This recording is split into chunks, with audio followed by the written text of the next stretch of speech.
अस्सलाम वालेकुम व्यूवर्स, उम्मीद है कि आप सब खैरियत से होंगे। आज हम बहुत ही इंटरेस्टिंग और बहुत ही दिलचस्प और बहुत ही अहम टॉपिक को पढ़ेंगे और समझेंगे। हमारा टॉपिक है provincial assemblies and their functions, article 106 to 117 of constitution of Pakistan. जो हमारी प्रोविंशियल असेंबलीज हैं वो कैसे बनती हैं, उनके क्या फंक्शंस हैं, उनका क्या तरीक़ेकार है एक लॉ बनाने का, उनको उनको आज हम पढ़ेंगे और समझेंगे। Article 106 constitution of provincial assemblies. Provincial assemblies जो है वो 106 आर्टिकल के मुताबिक जो प्रोविंशियल असेंबलीज बनती हैं उनका क्या तरीक़ेकार है, इसको हम डिटेल में पढ़ेंगे और समझेंगे। 107 duration of provincial assemblies. Provincial assembly का ड्यूरेशन कितना होता है। और 108 स्पीकर एंड डिप्टी स्पीकर। इनका डिप्टी स्पीकर और स्पीकर का, जैसे नेशनल असेंबली का स्पीकर और डिप्टी स्पीकर होता है, इसी तरह से अपना सूबाई असेंबली का भी स्पीकर और डिप्टी स्पीकर होता है। इनका क्या तरीक़ेकार होता है, वो किस तरह से इलेक्ट होते हैं। और 109 summoning of provincial assembly. Summon of provincial assembly को समन कौन करता है? ज़ाहिर सी बात है, गवर्नर करता है। समन करता है जब वो चाहे और समझे कि प्रोविंशियल असेंबली का जो इजलास है वो कायम किया जाए और उनको लीड किया जाए। और 110 जो है, जो article 110, right of governor to address provincial assembly. उसका राइट है, गवर्नर का राइट है कि प्रोविंशियल असेंबली को वो एड्रेस करे। हालांकि राइट है, मगर गवर्नर है जो है वो प्रोविंशियल असेंबली का पार्ट नहीं है।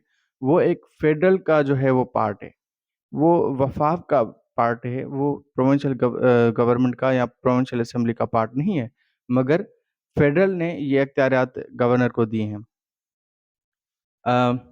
111 आर्टिकल 111 के मुताबिक right to speak in provincial assembly. अभी ये कहा जाए कि कौन बात कर सकता है प्रोविंशियल असेंबली में, कौन बात कर सकता है, तो क्या असेंबली का अंदर वाला बंदा हो वो बात कर सकता है या कोई बाहर से बंदा आए वो बात कर सकता है। तो ये, जी हाँ, ये बात की जा रही है एडवोकेट जनरल ऑफ सिंध और पंजाब और बलूचिस्तान, केपी के, ये सूबे का सबसे बड़ा जो वकील होता है उसके लिए बात की जा रही है कि उसको हक है असेंबली में बात करने का। हाँ, उसको ज़रूर हक है असेंबली में बात करने का, मगर उसको वोट वोट का हक नहीं है। वोट का हक नहीं है उसको असेंबली में करने का, सिर्फ बात करने का हक है। और 112 जो आर्टिकल है constitution of Pakistan, dissolution of provincial assemblies. Assemblies को तहवील करना, ख़त्म करना, वो जो है वो सीएम के पास अख्तियारात होते हैं। सीएम लिखता है गवर्नर को, फिर गवर्नर उस पर सिग्नेचर कर देता है, गवर्नर डिसॉल्व कर देता है, मगर जो मेन पावर है वो सीएम के पास है। Qualification 113 qualification and disqualification of MPS. जाहिर सी बात है, जो सूबाई असेंबली के जो मेंबर्स हैं उनको एमपीएस कहा जाता है, मेंबर ऑफ प्रोविंशियल असेंबलीज कहा जाता है। और जो नेशनल असेंबली के जो मेंबर्स होते हैं उनको एमएनएस कहा जाता है, मेंबर ऑफ नेशनल असेंबली कहा जाता है। तो ये जो क्वालिफिकेशन है और डिस्क्वालिफिकेशन है, तो ये article constitution of Pakistan article 162 और 162 में कहा गया है, लिखा गया है कि जो है क्वालिफिकेशन और डिस्क्वालिफिकेशन ये होगा कि वो सादिक होगा, अमीन होगा, और जो है वो आइडियोलॉजी ऑफ पाकिस्तान पे यकीन रखेगा, ईमानदार होगा, मुसलमान होगा, कलमे पढ़ने वाला होगा, और जो है वो दयानतदार होगा, एक्सेट्रा एक्सेट्रा, वो उसमें लिखी गई है। कॉन्स्टिट्यूशन ऑफ पाकिस्तान 1973 आर्टिकल 62 में। और 114 restriction on discussion in provincial assemblies. Restriction on discussion in provincial assemblies, यही वो बात हो गई कि नेशनल असेंबली में जैसे कि आप जो है वो लड़ें झगड़ें, कोई भी बात करें, डिस्कशन करें, कुछ भी करें, आपको कोर्ट ऑफ लॉ में नहीं जो है वो घसीटा जाएगा। आपको कोर्ट उस जो हाल में, जो सेशन में, जो असेंबली में आपने जो भी अमल किया, जो बातें की, डिस्कशन की, जो भी किया, आपको उस हवाले से कोर्ट ऑफ लॉ में नहीं घसीटा जाएगा। ये वो है। پھر 115 جو ہے وہ آرٹیکل، اس کے مطابق provincial governments consent for financial measures. جو پروونشل گورنمنٹ ہوتی ہے، پروونشل گورنمنٹ میں کون ہے، اس کو ہم ڈیٹیل میں پڑھیں گے، سب چیز کو ہم ڈیٹیل میں پڑھیں گے اور سمجھیں گے. بہت ہی دلچسپ ٹاپک ہے. پروونشل گورنمنٹ کی کنسرن کے مطابق جو ہے یہ فائنینشیل جو بل ہوگا، فائنینشیل جو ترمیمیں ہوں گی، وہ پروونشل گورنمنٹ کی رضامندی کے سوا نہیں جو ہے وہ پاس کیا جائے گا بل.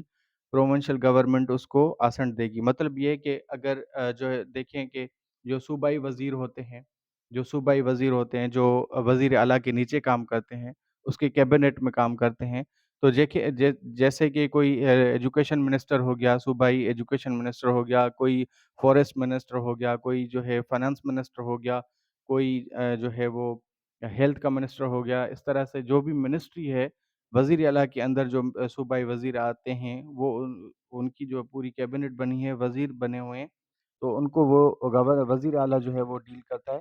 تو ان کی جو کنسنٹ کے علاوہ جو فائنینشیل کوئی بھی بل ہوگا وہ نہیں پاس ہوگا. کیونکہ جو اگر بل پاس بھی ہوگا تو وہ اگر چاہیں گے تو امینڈمنٹ کر سکتے ہیں. کیونکہ اگر ایک ان کا جو ہے وہ ریلیونٹ ادارہ ہے، جیسے کہ سیاحت جو کھاتا ہے، وزٹنگ جو ٹورزم جو ہمارا ہوتا ہے پروونشل، تو اس کے بنیاد پہ اگر وہ چاہتے ہیں کہ ہمیں جو ہے وہ اتنا بجٹ چاہیے تاکہ ہم جو ہے وہ عوام کے لیے یا بھلائی عوام کے لیے جو فیسلٹیز ہیں وہ کریٹ کر سکیں، ہمیں اتنا بجٹ چاہیے. تو جو جو پروونشل اسمبلی ہے، ان کے جو اسنٹ کے مطابق جو ہے وہ فائنینشیل بل پاس کرے گی. یہ لازمی ہے ان کی اسنٹ. تو یہ وہ ڈیمانڈ کریں گے کہ بھائی اتنی جو ہے وہ اماؤنٹ ہمیں ریکوائرڈ ہے، اتنا اماؤنٹ آپ کو دینا ہے. اسمبلی میں وہ اپنی آواز بلند کریں گے. اور یہ جو چیف منسٹر ہے اور اس کی کیبنٹ ہے، وہ جو وزراء جو ہے مختلف ڈپارٹمنٹس کے، وہ بھی ان صوبائی اسمبلی کا ہی پارٹ ہوتے ہیں، مگر کام یہ دو طرفہ کرتے ہیں. مزید اس کو ہم ڈیٹیل میں پڑھیں گے اور سمجھیں گے.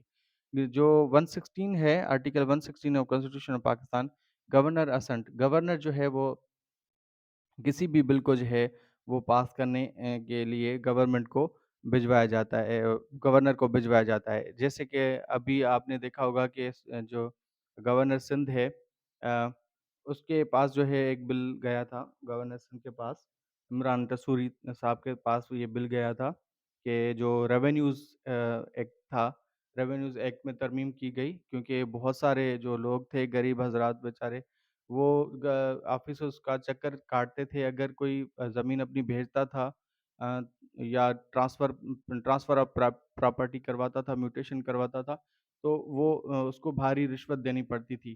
کیونکہ وہ مختلف بہانے کرتے ہیں آفس والے، رجسٹر سب رجسٹرار کی آفس میں، یا اپنا سب جو ہے وہ ایس ڈی ایم مختار کار وغیرہ، تحصیلدار، ان کی جو آفیسز ہوتی ہیں، ان کے چکر کاٹنے پڑتے تھے لوگوں کو.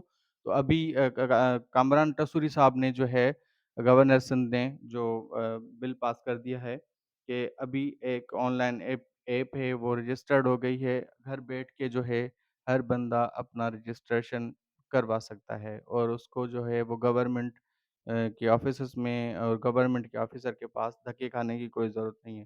اسی طرح سے کوئی بل پاس ہوتا ہے، پھر گورنر کے پاس جاتا ہے، پھر گورنمنٹ آسن کرتا ہے، مطلب اس کو قبول کرتا ہے، راضی ہوتا ہے، سگنیچر کرتا ہے، تو وہ بل بن جاتا ہے، ایکٹ بن جاتا ہے، سوری.